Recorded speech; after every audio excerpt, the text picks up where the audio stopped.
Então, já passo ao professor Daniel, mais uma vez cumprimentando e agradecendo pela participação, que vai tratar do tema contraditório no procedimento recursal. A palavra está com Vossa Excelência, professor Daniel. Muito bem, Alexandre. Obrigado aí pela apresentação. Queria agradecer ao professor Bernardo, a professora Fernanda Alvim, o professor Leonardo, que estão aqui conosco. Parabéns, hein? Quem diria, né? Vocês ficavam mandando lá para a gente tornar público, né? 6 mil, 7 mil, 8 mil, e cada dia vinha mais 1.000, e era lote, né? 1.000. Aí teve num dia, eu acho que veio 2 posts de 9 mil e 10 mil já no mesmo dia. Falei, rapaz, o pessoal o pai tá on lá, hein, na OAB Minas Gerais, que beleza, né? E é isso que a Fernanda falou, né? É interessante, por um lado, né, nessas agonias da pandemia, uma democratização, claramente, do conhecimento, um acesso facilitado a muita gente, uma responsabilidade enorme para quem fala, né? Porque a gente está começando a falar para públicos nunca antes imaginados, né? Essa que é a grande verdade. Mas, de qualquer maneira, parabéns. Aí eu tenho uma relação de muito carinho com Minas Gerais, dei aula em Belo Horizonte praticamente toda semana durante anos, no curso pretório e depois no curso supremo. Então, Belo Horizonte, em especial, é uma cidade que eu tenho um carinho enorme. Fiz grandes amizades em terras mineiras. Infelizmente, hoje estamos juntos apenas virtualmente, mas há tudo de ser superado e a gente volta. Terei certamente o prazer de prestigiar a OAB em loco em eventos do ano que vem. Professora Fernanda Pantoja, sempre um prazer, né, Fê? Estamos de novo aqui juntos aí durante a pandemia, sempre um prazer ouvi-la. E eu escolhi, né, o tema do contraditório no ambiente recursal, provocado pelo tema do Congresso, né? Desafios, avanços, perspectivas. E eu vou pela ordem, né? Eu vou pela ordem aqui do próprio semitítulo, né, do nosso Congresso, e vou apontar alguns avanços que tivemos em termos de contraditório no procedimento recursal. Queria começar por aquele que me parece ter sido o avanço mais significativo, consagrado no artigo 1023, parágrafo 2º do CPC. É bem verdade que ali temos uma regra de garantia do contraditório que não nos tomou absolutamente de surpresa com o início da vigência do Código de 2015, já que o dispositivo legal veio a consagrar um entendimento que já estava consolidado no STJ. Então, nós tínhamos aquela segurança relativa, né, da jurisprudência consolidada, mas passamos a ter agora uma segurança mais sólida, mais confiável, que é a confiança da previsão legal. Estou falando dos nossos gloriosos embargos de declaração com efeitos infringentes, ou seja, ou ainda efeitos modificativos para aqueles que, como eu, veem alguma diferença entre um fenômeno e outro. De qualquer maneira, embargos de declaração que, uma vez acolhidos, têm o potencial de mudar substancialmente o conteúdo da decisão, o que torna esses embargos de declaração embargos atípicos, não é? Porque dentro de uma tipicidade recursal, os embargos de declaração não estão no sistema para mudanças bruscas do conteúdo da decisão embargada. Estão no sistema para uma correção meramente formal, uma melhora da qualidade formal da decisão por meio do saneamento de uma omissão, obscuridade, contradição ou a solução de um erro material. Mas sabemos todos, né, que, por variadas razões, os embargos de declaração muitas vezes vão além disso e vão sim ser capazes de gerar uma alteração substancial do conteúdo da decisão.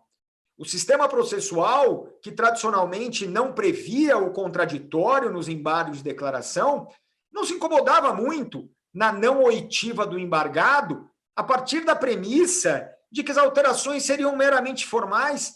E mais do que isso, se a ideia era apenas melhorar a qualidade formal da decisão, isso também seria, de alguma maneira, positivo ao embargado. Daí porque ouvi-lo em contrarrazões seria algo desnecessário. Só que a própria prática forense percebeu que havia embargos que estavam indo além da sua função típica e que uma mudança substancial de conteúdo sem a oportunidade de manifestação do embargado era uma flagrante violação ao contraditório, O STJ, alertado para essa situação, começa, portanto, ainda na vigência do Código de 73, a exigir o contraditório nessa hipótese, e isso acaba vindo a ser consagrado no 1023, parágrafo 2º. Eu digo, né, sempre para o colega advogado que receber uma intimação dessa para contrarrazoar os embargos é a velha notícia, o gato subiu no telhado, né? Porque se o juiz ele quer te ouvir, é porque há uma propensão do juiz em acolher os embargos e, com este acolhimento, mudar substancialmente o conteúdo da decisão, o que, obviamente, vai te prejudicar, né? Porque se quem embarga tem o objetivo de mudar substancialmente o conteúdo, é porque este conteúdo lhe foi desfavorável. Então, é aquela história, fique tenso, é natural a tensão, há provavelmente uma predisposição do juiz, mas nem tudo está perdido, porque impressões são modificáveis. O juiz pode ter uma primeira impressão e aí caberá ao advogado, no seu trabalho argumentativo, por meio de uma fundamentação qualificada em sede de contrarrazões de embargos, mostrar para o juiz que ele está errado, né? Que aquela impressão primeira é equivocada, e daí porque ele deve rejeitar os embargos, seja na admissibilidade ou seja no mérito. De qualquer maneira, me parece que foi um avanço do CPC em termos de contraditório no ambiente recursal. Por outro lado, eu percebo nos tribunais uma adoção também de fenômeno já reconhecido, mas salvo melhor juízo agora generalizado pelo CPC de 2015, que é a dispensa do contraditório inútil. Né? Nós temos que ter a noção, e nós como advogados sabemos isso, né? Eu posso perguntar aqui a todos que estão nos assistindo, os advogados, as advogadas, quantos clientes chegaram ao seu escritório e te fizeram o seguinte pedido: doutora, eu quero contraditório. Imagino eu que nenhum, né? Espero, né? Até porque se você pegar um cliente desse, você vai ter problema, porque o sujeito vai ser estranho. Não, Daniel, ele geralmente chega no meu escritório dizendo assim, eu quero o meu dinheiro, eu quero a rescisão do contrato, eu quero o divórcio. É óbvio, as pessoas querem o bem da vida. As pessoas querem ganhar o processo. É isso que as pessoas querem. Mas como é que você ganha um processo, Daniel? Convencendo o juiz que você tem razão. E como é que você consegue convencer um juiz que você tem razão? Ora, sendo informado de tudo, podendo reagir a tudo e tendo a certeza que o juiz considerou as suas reações. Isso chama contraditório. Então, o contraditório, ele é um instrumento para a vitória no processo. Ora, se ele é apenas um instrumento para a vitória, se eu ganhar sem ele, ele é desnecessário, ele é inútil. Então, o legislador, ele percebe esta eventual inutilidade do contraditório e cria regras específicas dispensando técnicas de procedimento diferenciado. Aqui no ambiente recursal, nós temos algo que não é novidade, porque já tínhamos isso no código anterior. O artigo 1019 caput do CPC, o que ele diz? Ele diz que o relator do agravo de instrumento vai intimar o agravado se não for caso de inadmissão ou negativa de provimento do agravo de instrumento. Perceba? Uma inadmissão ou negativa de provimento do agravo significa a vitória do agravado. Ora, se o agravado ganha o agravo sem ser incomodado a apresentar contrarrazões, qual é a utilidade prática de intimá-lo para a prática de tal ato processual? O que ganha o agravado com isso? Não, ele ganha uma inadmissão ou negativa de provimento, mas isso ele já tem. E se ele já tem, ele não precisa do contraditório. Afinal, o contraditório não está sozinho neste mar de recursos, de princípios processuais que temos, né? Ele convive com outros princípios, inclusive com a duração razoável do processo, o que nos orienta a não gastar tempo inutilmente. Então, o legislador acerta, neste caso, ao dispensar o contraditório, E acerta ainda mais o STJ a perceber que, apesar da pontualidade da regra, ela não deve ficar restrita ao julgamento do agravo de instrumento, porque a dispensa do contraditório inútil é algo principiológico e hoje, salvo o melhor juízo, consagrado de forma generalizada no caput do artigo 9º. Perceba, o artigo 9º caput, ele diz o seguinte: antes de decidir contra a parte, o juiz deve ouvi-la.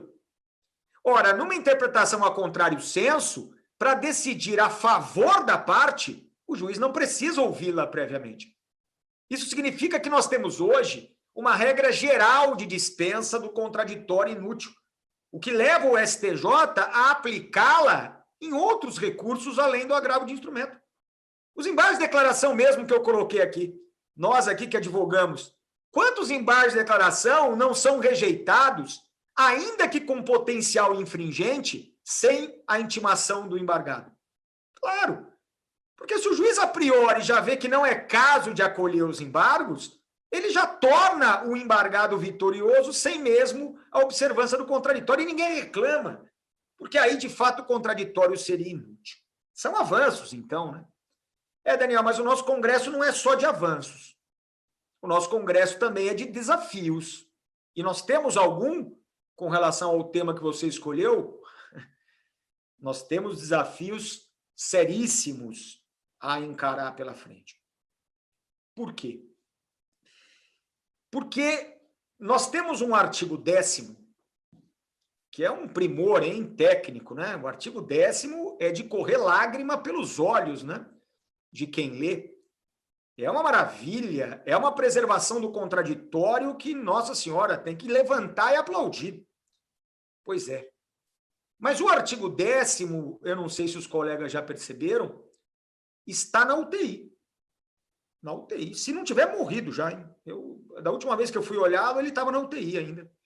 Quem sabe de lá para cá ele já tenha passado dessa para melhor. É mesmo, Daniel? Ele está na UTI mesmo? Está.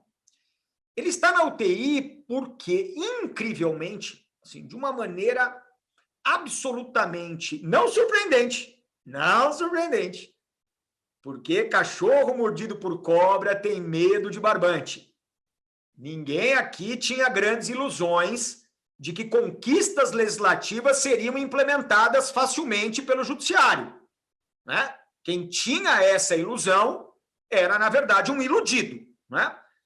O realista, o pragmático, sabia perfeitamente que algumas alterações legislativas encontrariam resistência no Poder Judiciário.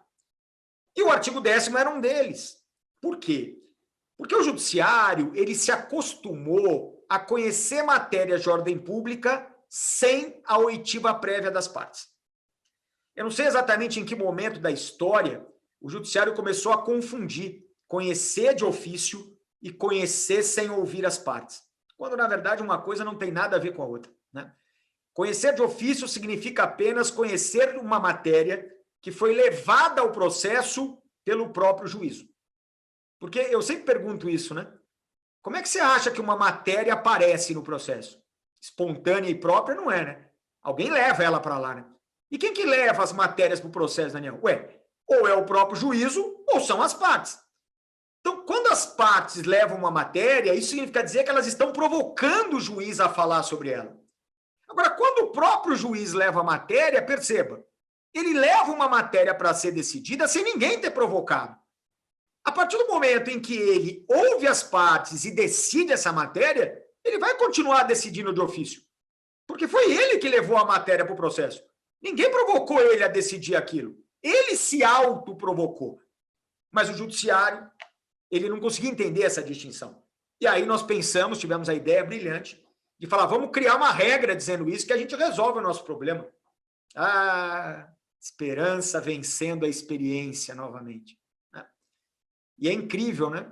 Porque numa análise de direito comparado, a gente fala, não, Daniel, mas isso já tinha na legislação francesa, isso era expresso na legislação italiana. Em todos esses países, acreditem, a mesma resistência do judiciário em aplicar a norma é a que a gente está tendo agora. o STJ, ele vem e diz, a regra do artigo 10º não é absoluta. Oh, como assim não é absoluto? O que você quer dizer com isso, STJ? Não, não quero dizer que não é absoluta. Tá, não, qual o grande fundamento brilhante que você vai me dar para dizer que ela não é absoluta? Não, é só dizer que ela não é absoluta mesmo. Eu não vou buscar grandes fundamentos, não. É só isso aí mesmo que eu tenho para te dar. Aí você fica já aflito, né? Fala, mas assim, vai, tá? Me dá mais alguma coisa, vai, STJ, só mais uma coisa assim. O que seria, assim, não ser absoluta? Quer dizer que a gente não vai ter que aplicar sempre. Como é que foi? Haverá casos em que a gente vai aplicar, mas outros não. Sei, legal. E tem alguma segurança jurídica aí para a gente aqui da advocacia saber quando vai aplicar, quando não vai? Não tem muito, não. É mais ou menos assim, casuístico, assim. Às vezes a gente aplica, às vezes a gente não aplica. Então, por exemplo, decisão sobre incompetência absoluta. Os senhores sabiam que já há precedente de mais de uma turma do STJ dizendo que o juiz pode conhecer sem ouvir as partes? Mas como? Por quê, Daniel? Não, porque nesse caso não aplica o artigo 10º. Nesse caso, não aplica. E aí vem o mais crítico para mim no meu ambiente aqui de exposição, que é a não aplicação do artigo 10º nas decisões de inadmissibilidade recursal. Essa realidade que a gente está vivendo hoje, ela torna-se ainda mais grave se nós lembrarmos que o artigo 933 do CPC cria uma regra específica para o procedimento recursal, específica, dizendo o seguinte: se durante o julgamento aparecer um fato novo ou uma matéria conhecível de ofício, o julgamento tem que ser suspenso, as partes têm que ser ouvidas e o julgamento retoma o andamento. Está lá. Perceba, o artigo 10º é a regra geral. E nós temos uma regra específica, que é o 933, para o procedimento recursal. Agora, o que nós estamos acompanhando por meio dos precedentes do STJ? A indicação de que, por não ser o artigo 10º uma regra absoluta, não será aplicável a hipótese da inadmissão recursal. O que significa dizer que nós temos hoje uma variedade enorme de decisões que inadmitem o recurso com base em fundamentos que não foram previamente discutidos pelas partes. E isso em clara violação ao princípio do contraditório, tanto aquele previsto no artigo 10º, quanto o artigo aquele previsto no artigo 933 do CPC. Perceba, eu vou aqui colocar algumas questões bem pragmáticas para a advocacia. Né? Daniel, eles não ouvem ninguém, né? Não ouvem. Não ouvem, não ouvem.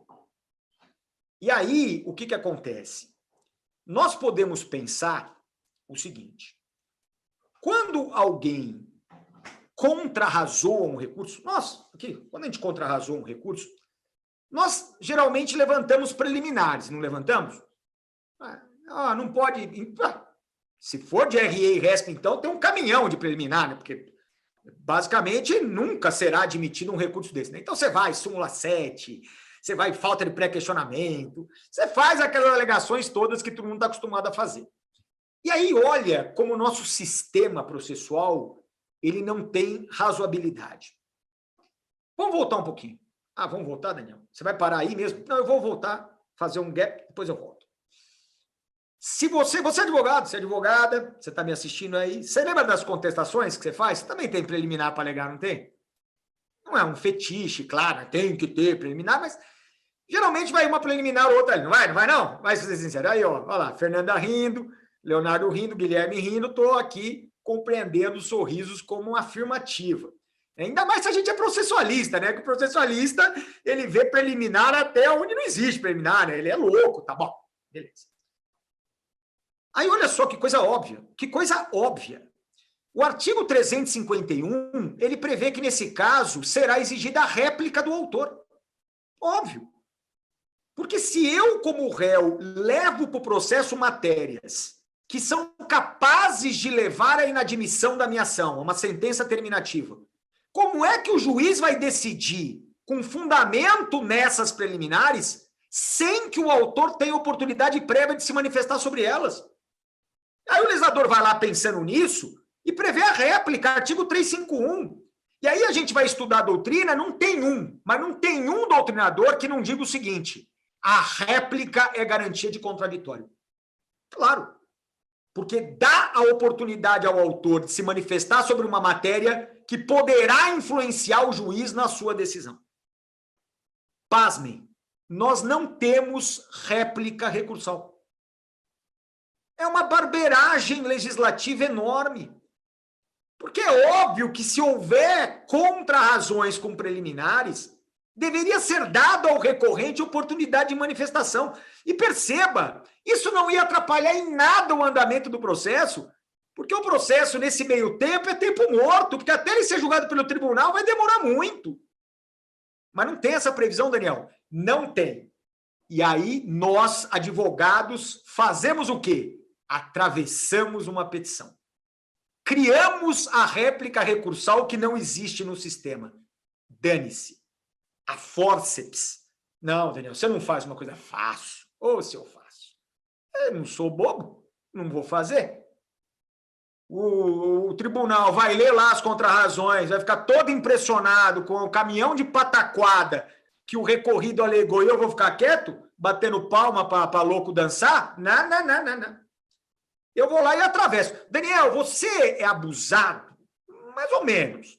Eu não sou abusado a ponto de chamar de réplica recursal. Eu não cheguei a esse extremo da doideira. Mas eu entro lá com uma petição atípica, dizendo, já que o fulano entrou aí, né, falando um monte de coisa aí e tal, eu quero falar disso aí também e tal. Pô, Daniel, mas será que eles leem? Olha, eu não sei se eles leem ou não. Mas uma coisa é certa, se eu não fizer, aí que eles não vão ler mesmo, né? Porque aí não vai ter o que ler. Então, a minha parte eu faço, né? Daniel, isso é bacana mesmo. Mas tem um problema aí também. Sempre tem um problema. E qual é o problema, Daniel? E eu acho que aí é o maior problema. É quando o recurso é inadmitido com base numa matéria que nem o recorrido alegou. Uma matéria que, perceba, ninguém falou, então não tem jeito, né? Porque quando alguém fala, você vai lá e rebate. Mas quando ninguém fala, você vai falar do quê? Você não tem o que falar do nada, né? E aí vem o tribunal e pá, inadmite o recurso. E aí eu estou defendendo uma tese, né? Eu tô acabando um artigo a respeito, né, para publicar, que eu digo o seguinte: nessas hipóteses, nós teremos uma violação ao contraditório que pode ser sanada. Pode ser sanada. O ideal, de fato, seria a observância do contraditório tradicional com a oitiva das partes antes da decisão. Mas é possível imaginar que nós tenhamos um contraditório diferido. Diferido não é o melhor, mas seria o que dá para ter hoje. Um contraditório diferido por via recursal. Então, eu fico pensando o seguinte, Daniel, inadmitiram o teu RE e RESP lá no tribunal local, com fundamento A e B, que ninguém tinha alegado no processo. Você vai poder impugnar esses fundamentos no agravo. Seja ele o agravo interno, seja ele o agravo em RE e RESP, a depender do conteúdo da decisão. Daniel, meu RE e RESP subiu. Já está de parabéns, hein? Você já vai ganhar estrelinha dourada. Subiu, Daniel. Bem legal. Só que aí o relator monocraticamente inadmitiu o meu recurso com fundamentos que nunca ninguém tinha levantado. Você tem o contraditório diferido pelo agravo interno. Agora, perceba que a situação mais dramática é a inadmissão pelo Tribunal Superior em decisão colegiada. Porque aí, tecnicamente, o jogo acabou. E você não tem como discutir a matéria que foi objeto da decisão. E aí que entra a minha tese, que é usar nessa hipótese os embargos de declaração com uma função atípica. Usar os embargos de declaração como garantia deste contraditório diferido. Ah, Daniel, mas aí você está desvirtuando a função do embargo de declaração. Mas perceba que o meu desvirtuamento tem uma função nobre, que é preservar o contraditório, ainda que de forma diferida, né? Eu fico pensando no paradoxo que foi criado. Quando você passa pelo filtro do segundo grau, que é um milagre, passa pelo filtro do relator monocrático, segundo milagre, chega a um julgamento colegiado e aí toma o fumo da inadmissibilidade, ou seja, você que passou por tantos filtros é mais prejudicado se tivesse ficado no primeiro. Porque no primeiro você ainda teria algum recurso para colocar a bola em jogo, para colocar o tema a ser discutido novamente. Então, me parece que aí nós poderíamos, né, no gogó da ema recursal, né, como diriam aí os antigos, nos valermos dos embargos de declaração, ainda que com uma finalidade atípica, para fins de preservação do contraditório, né? Perspectivas não muito boas, né? Porque o STJ já está consolidando esses entendimentos de sacrifício do contraditório em termos de inadmissibilidade recursal. E, então, eu vejo um futuro sem muitas novidades, infelizmente. Mas vamos morrer, Daniel? Vamos morrer lutando, hein? Advogado, né, gente? Advogado cai em pé, cai dando porrada, tá apanhando, tá sendo trucidado e tá cuspindo, dando cotovelada. Então, essa é a nossa missão, né? Nós vamos brigar contra uma jurisprudência que vem se consolidando, mas nós estaremos brigando a boa luta, né? Nós estaremos lutando, não pela advocacia, nós estaremos lutando pela legalidade, porque goste o judiciário ou não, o legislador de 2015 deu garantias, deu observância ao contraditório de maneira ampla no artigo 10º e de maneira específica aos recursos 933. Perceba, não pode ser uma opção do judiciário aplicar ou não a norma. O judiciário não pode escolher qual a norma a ser aplicada.